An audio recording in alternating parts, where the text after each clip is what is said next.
Engineering का masterpiece कहे जाने वाले पनामा कैनाल सबसे लंबा मानव निर्मित जलमार्ग में से एक है, जो विश्व के लिए व्यापारिक महत्व रखती है, जिसे बनाने में करीब 5,000 कामदारों की मौत और 33 साल लंबे निर्माण के बाद भी कई बड़े राजनैतिक विवाद भी हुई। आज भी दुनिया में कई ऐसे शहर हैं जहां कैनाल के जरिए ही ट्रांसपोर्ट किया जाता है।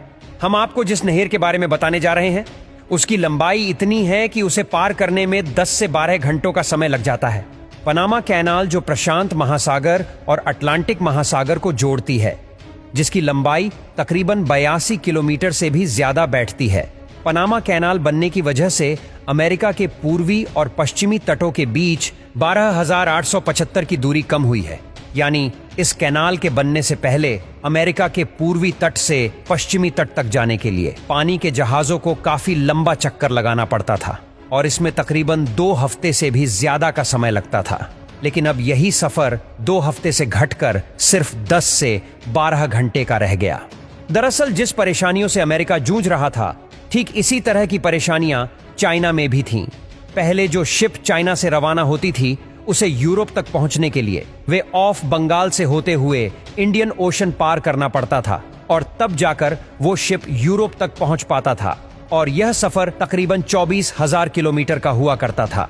अमेरिका के लिए यह कैनाल बनाना कोई आसान काम नहीं था, क्योंकि इस जगह पर जमीन का लेवल समंदर के लेवल से कुछ ही फीट ऊंचा था। और इतना ही नहीं, बल्कि इस जगह पर इतने ज्यादा पहाड़ थे कि उन पहाड़ों को खोदकर नहर के लिए रास्ता बना पाना तकरीबन नामुमकिन था।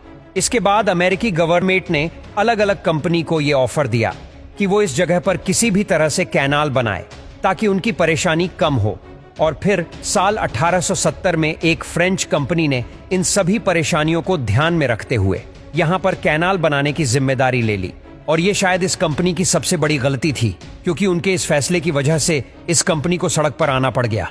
दरअसल हुआ यूं कि जैसे ही यहां पर कैनाल बनाने का काम शुरू किया गया, तो उसके कुछ महीने बाद ही यहां काम करने वाले मजदूरों की जंगली जानवरों की वजह से मौत होने लगी और यह संख्या एक दिन बढ़कर 5,000 से भी ज्यादा हो गई, जिसकी वजह से काम को वहीं बंद करना पड़ गया और वो कंपनी भी सड़क पर आ गई जिसने कैनाल बनाने की जिम्मेदारी ली थी। लेकिन अमेरिकी गवर्नमेंट ने फिर भी हार नहीं मानी। इस जगह पर उन्हें कैनाल बनाना ही था।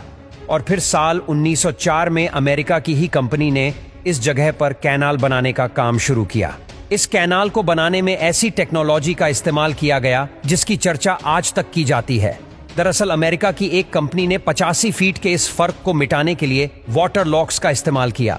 आप सोच रहे होंगे कि ये वाटर लॉक्स क्या होते हैं। दरअसल जब शिप इस लेक की तरफ पहुंचती है, तो पहले नंबर के वाटर लॉक के पानी को समुद्र के लेवल तक पहुंचाया जाता है और जब शिप पहले वाटर लॉक में पहुंच जाती है, तो उस वाटर लॉक को बंद कर दिया जाता है और शिप को दूसरे वाटर लॉक में पहुंचाने के लिए उसमें पानी भरा जाता है और इस तरह से शिप गाटून लेक तक पहुंच जाती है।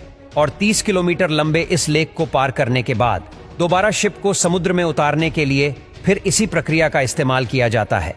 और इस तरह से बेहतरीन इंजीनियरिंग का इस्तेमाल करके इस पनामा कैनाल या पनामा नहर को तैयार किया गया, जिसकी वजह से आज इंटरनेशनल लेवल पर ट्रांसपोर्ट कर पाना काफी आसान हो पाया है। आज कार्गो शिप आसानी से कई टन सामान लेकर एक जगह से दूसरी जगह जा पाते हैं, लेकिन इसके लिए कार्गो शिप को अच्छा खासा टोल टैक्स भी देना पड़ता है।